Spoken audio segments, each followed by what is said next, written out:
बेहतरीन से बेहतरीन ड्रामा सीरियल शिद्दत में आप देखेंगे कि असरा को सारी समझ आ चुकी है और वो सुल्तान की सारी चालाकियों से वाकिफ हो चुकी है, क्योंकि उसने खुद उसको उगलते हुए सुना है और वो खुद ही इन सब बातों को उगल देता है और कहता है कि मैंने ही ये सब कुछ किया था सिर्फ और सिर्फ तुम्हें जलील करवाने के लिए।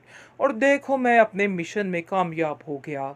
देख लेना, मैं तुम्हारा इससे बदतर हाल करूंगा। ये तो कुछ भी नहीं है, वो हश्र करूंगा कि तुम याद रखोगी। मैंने ये फैसला उस दिन कर लिया था जिस दिन मैंने तुम्हारी और मशल की बातें सुनी थी। यकीन मानो, मैंने उसी दिन सोच लिया था कि मैं तुम्हारा वो हाल करूंगा कि तुम याद रखोगी। मैं तुम्हें दुनिया के सामने पागल करार दे दूंगा और लोग भी वही कहेंगे जो मैं कह रहा हूँ। जिस पर असरा काफ़ी हैरान हो जाती है और कहती है कि मैं ये जानती तो थी कि तुम इतने गिरे हुए इंसान हो, लेकिन इस कदर गिरे हुए इंसान हो मैं तो अंदाज़ा भी नहीं कर सकती थी। यकीन मानो, मुझे तुम्हारी सोच पे बहुत अफसोस हुआ। आखिर कोई इतना घटिया सोच भी रख सकता है, इतना घटिया भी सोच सकता है। मुझे तो बहुत अफसोस है तुम्हारी सोच पे। मुझे तो यकीन ही नहीं आ रहा कि आखिर तुम क्या से क्या कर सकते हो।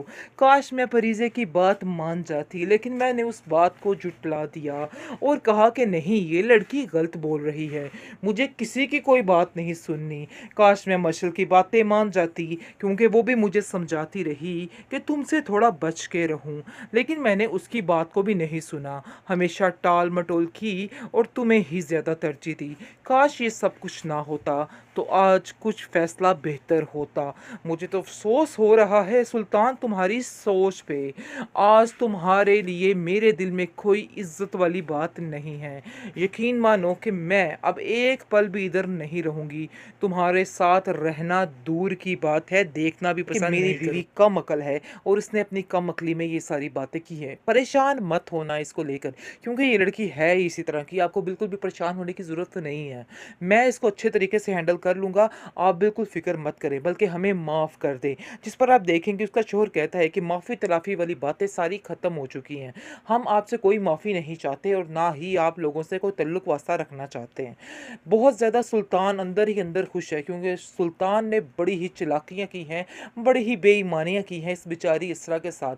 और इसरा बेवकूफ़ लड़की को अभी तक समझ नहीं आ रही कि आखिर असल मसला कहाँ पे बना और क्यों बना और कैसे बना। वो अभी भी समझ रही है कि सुल्तान बिल्कुल ठीक है, लेकिन जब ये पर्दा फाश होगा तो असरा को चाहिए कि 4 5 6 चपेड़े इसके मुंह के ऊपर लगाए, क्योंकि ये इंसान जो है बहुत ही शातिर इंसान है। इसने उस बंदे को इससे दूर कर दिया जो इससे मोहब्बत करता था, क्योंकि कहीं ना कहीं ये इंसान भी जानता था कि मशल अपनी दोस्त पर जान निछावर करती है, उससे बेहद प्यार करती है।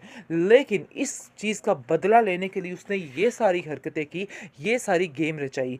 इसलिए वो बेचारी एंड पर थक हार कर मशल अपने घर से, यानी कि घर छोड़ने पर मजबूर होगी और दोनों मियाँ बीवी फैसला कर लेते हैं कि हम ये घर छोड़कर चले जाएंगे। तल्लत बेगम बहुत हैरान है कि आखिर क्या हुआ, तुम्हें क्यों एकदम से क्या हो गया आप दोनों में ऐसे कि वो घर छोड़ने पर मजबूर होगी। आगे से आप देखेंगे कि वो कहती है कि मुझे बस इसी चीज़ की सज़ा मिल रही है, जो कुछ मैंने किया है बस उसी चीज़ की सज़ा है। मुझे ऐसा नहीं करना चाहिए था, यानी कि इस असरा पे यकीन करके मैंने बहुत बड़ी गलती कर दी है। मुझे बहुत अफसोस है कि इस जैसी लड़की से मैंने दोस्ती की है। मुझे बहुत ज़्यादा अफसोस रहेगा कि मैंने इस पर यकीन किया। आगे से तलत कहती है कि ज़रूर आप लोगों को कोई गलतफहमी हुई है, आप लोग दोनों यानी कि बैठ के अपनी गलतफहमी को दूर कर सकते हैं, लेकिन असल जड़ सुल्तान ही था जिसने ये सब कुछ किया है। बेहतरीन ड्रामा सीरियल शिद्दत में आप देखे हैं जी क्या हो रहा है। आखिर ये क्या चक्कर बन गया, कैसे इन्होंने मशाल जैसी इतनी अच्छी लड़की को किस तरह से जलील करने का प्लान कर लिया है। यानी कि ये सब कुछ दिखाने की कोशिश की जा रही है कि आखिर मिसाल भी ठीक लड़की नहीं है, लेकिन ऐसा बिल्कुल भी नहीं है। वो सिर्फ और सिर्फ असरा की खातिर ये सारी बातों को कंट्रोल कर रही है, क्योंकि उसे हर बार गुस्सा आया है जब जब सुल्तान ने असरा को जलील किया है और सबके सामने उससे बदतमीज़ी करने की कोशिश की है, और उसने इस बात का खरा जवाब दिया है। लेकिन अब जाकर असरा को इस चीज़ का अंदाज़ा भी हो रहा है है कि काफ़ी ज़्यादा चीज़ें ठीक हो रही थी, लेकिन इसकी वजह से काफ़ी ज़्यादा चीज़ें फिर से ख़राब हो रही हैं।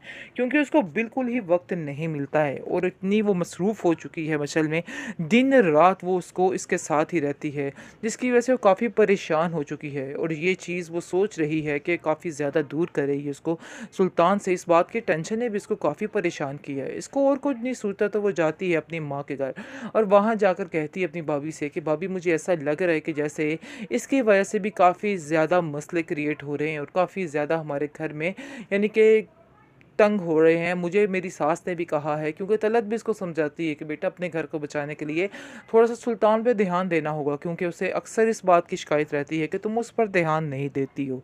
ऐसा हरगिज़ ना करना, अपने घर को अपने हाथों से खुद बर्बाद करने पे क्यों तुली हुई हो? तुम्हें इस लड़की से जान छुड़ानी होगी। रखो ठीक है, लेकिन मैं तुम्हें ये नहीं कहती कि इस मशल से अपनी जान छुड़वा लो। मैं बस तुमसे यही कहना चाहती हूँ कि तुम्हें मशल के साथ एक तरीके के साथ वक़्त गुज़ारना है। क्योंकि जिस तरह तुम उसके ऊपर इतना निछावर हो जाओगी तो फिर हर चीज़ से दूर होकर रह जाओगी, हर चीज़ से कट कर रह जाओगी। वैसे मैं तुमसे जानती हूँ कि तुम पर कभी मैंने किसी चीज़ का बोझ नहीं डाला है, लेकिन ख़ैर सुल्तान का ही इतना बोझ है, किसी और के बोझ की क्या ज़रूरत है उसको, और किसी की बात सुनने की उसमें हिम्मत ही कहाँ रहती होगी। क्योंकि सुल्तान जो है वो भी एक नंबर का, क्या बोलें उसको, कि क्या इंसान है। क्योंकि आप देखेंगे कि किस तरह से वो जानबूझकर मशल के नज़दीक जाने की कोशिश कर रहा है। ये चीज़ असरा को बिल्कुल नाकाबिले बर्दाश्त हो रही है, लेकिन अक्लमंदी वो इस तरह से करे कि वो उससे कता ताल्लुक़ कर दे। कता ताल्लुक़ ना करे, आहिस्ता-आहिस्ता लिमिट में रह के उससे थोड़ी बातचीत कम कर दे। क्योंकि इसके आने-जाने की वजह से, इसको ज़्यादा इंटरफेयर करने की वजह से भी ये सब कुछ हो रहा है। क्योंकि मशल को इस बात की समझ नहीं आ रही है कि उसके घर का क्या माहौल है, क्या होता जा रहा है उसके साथ। लेकिन असरा को इस तरह की बेवकूफ़ी नहीं करनी चाहिए थी कि हर वक़्त उसके पीछे ही मंडलाते नहीं रहना चाहिए था। दरअसल असरा को बहुत ज़्यादा सादी तबीयत वाली लड़की दिखाया गया है कि उस बेचारी को किसी बात का कोई पता नहीं चलता है, किसी बात से कोई फ़र्क नहीं पड़ता है। बहुत ही अच्छी संजीदा सी लड़की दिखाई गई है और बताया गया है कि इसलिए इतनी साफ़ नीयत वाली लड़की को बिल्कुल भी टेंशन नहीं होती और इस लड़की के ऊपर ही मुसीबतें आती हैं। कुछ हुआ इस तरह से ही है, क्योंकि इसरा और सुल्तान की जोड़ी बिल्कुल भी ठीक नहीं है। सुल्तान जो है जानबूझकर ये सब कुछ कर रहा है। असल में वो जब का उसने ये बातें सुनी हैं, मशल और इसके दरमियान जो गुफ्तगू हो रही थी, इस बात को उसने दिल पर ले लिया है और दिल पर लेने की वजह से ये सब कुछ कर रहा है और चाहता है कि बस अब ये काम जो है वो ख़त्म हो जाए। क्योंकि वो इस चीज़ से बेहद परेशान हो चुका है और सोच रहा है कि बस अब इस लड़की को भी इसकी ज़िंदगी से निकालना होगा। साफ-साफ तो वो कहने से रहा, लेकिन इसलिए इसके यानी कि इस तरह की चीज़ों के लिए इस तरह के हथकंडे जो है वो अपना रहा है।